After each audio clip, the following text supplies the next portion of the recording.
Let's jump right into this explainer. Today we're unpacking the incredibly complex reality of water resources in India. It's a topic that quite literally touches every single human life, yet it's absolutely full of these wild contradictions. We're going to track the massive journey of how a nation manages its most precious resource, covering everything from ancient history to towering modern engineering and right down to the actual roof over your head. We have to start with the ultimate irony. You've probably heard the phrase, water everywhere, but not a single drop to drink. Well, it's a heartbreaking real-life situation for many communities. They face severe drinking water shortages while literally being surrounded by floodwaters. Why? Because water scarcity isn't just a quantity problem, it's a quality problem. Think about it. Imagine a massive flood sweeping through an area. There's water everywhere, sure, but if it's completely contaminated with chemical fertilizers, pesticides, or industrial waste, it's absolutely useless for human survival. So here is our roadmap for today's explainer. First, the reality of the water crisis. Then, the historical journey of water conservation. Next, the temples of modern India, followed by the bitter truth behind multi-purpose projects. And finally, the return of rainwater harvesting. Let's get right into Section 1, the reality of the water crisis as a phenomenon of time and space.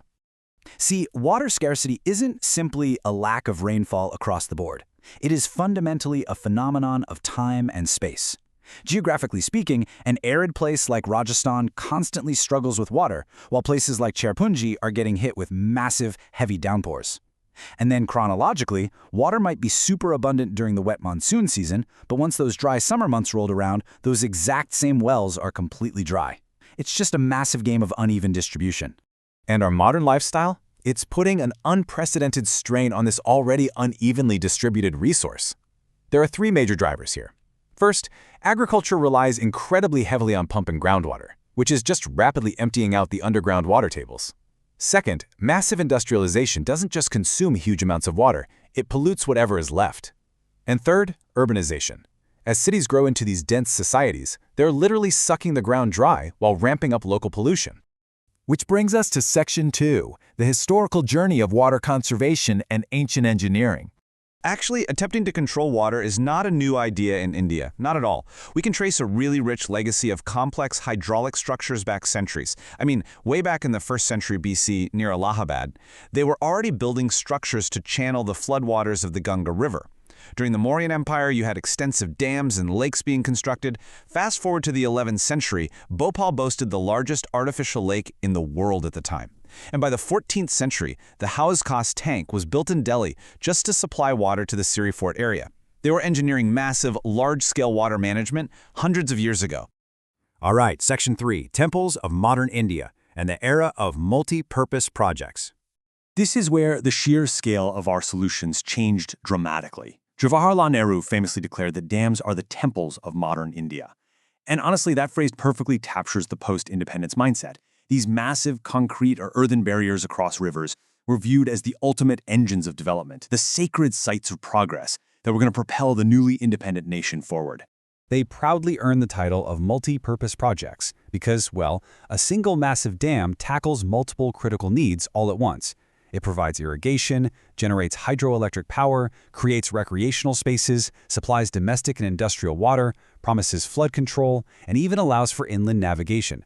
On paper, it was the perfect all-in-one silver bullet. But that leads us right into Section 4, the bitter truth of multi-purpose projects, or when solutions actually become problems. The intended benefits of these megastructures often mask a pretty dark irony. For instance, structures built specifically to prevent floods, they sometimes actually trigger them when excess monsoon rain forces authorities to suddenly open the gates. And as for economic development, the harsh reality has frequently been massive human displacement. Entire villages submerged, which has sparked major environmental and social movements like the Narmada Bachao Andolan and the Terry Dam protests. Plus, instead of seamless resource management, they've actually fueled fierce interstate disputes over water sharing, like the ongoing Kaveri River issue.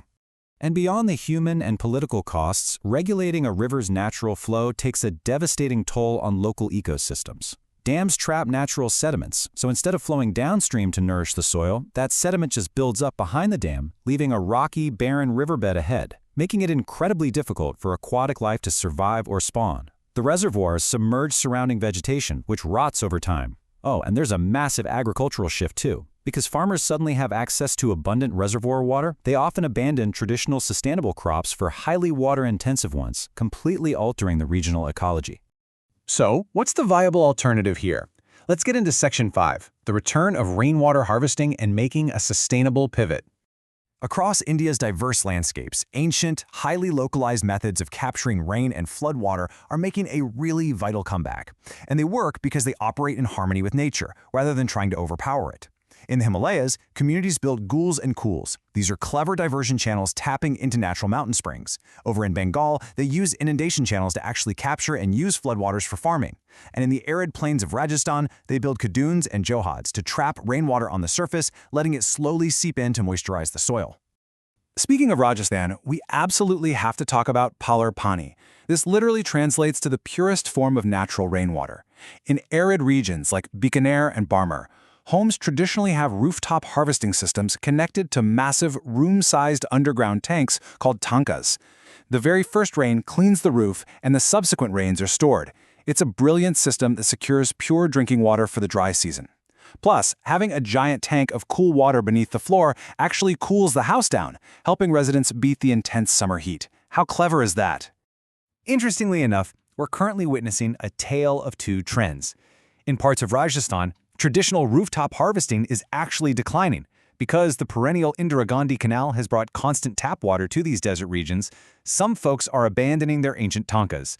But while some regions are moving away from these methods, the rest of the country is waking up to their absolute necessity and rapidly adopting them. Just look at the remote village of Gendathur in Karnataka. Over 200 households there are successfully utilizing rooftop rainwater harvesting right now. They're independently conserving thousands of liters of water every single year. It really shows us a highly scalable future. In fact, Tamil Nadu recognized this future so clearly that they made rooftop rainwater harvesting legally compulsory for all new houses. As we wrap up this explainer, I want to leave you with this final thought. If megadams aren't the ultimate savior and often bring as many problems as they solve, how is your own community managing its local water footprint? True water conservation isn't just about hoping the government builds massive concrete walls. It starts right on our own rooftops, utilizing local ecological solutions. Take a look around your own neighborhood and ask yourself how you can catch the rain where it falls. Thanks so much for joining me on this deep dive, and I'll catch you in the next explainer.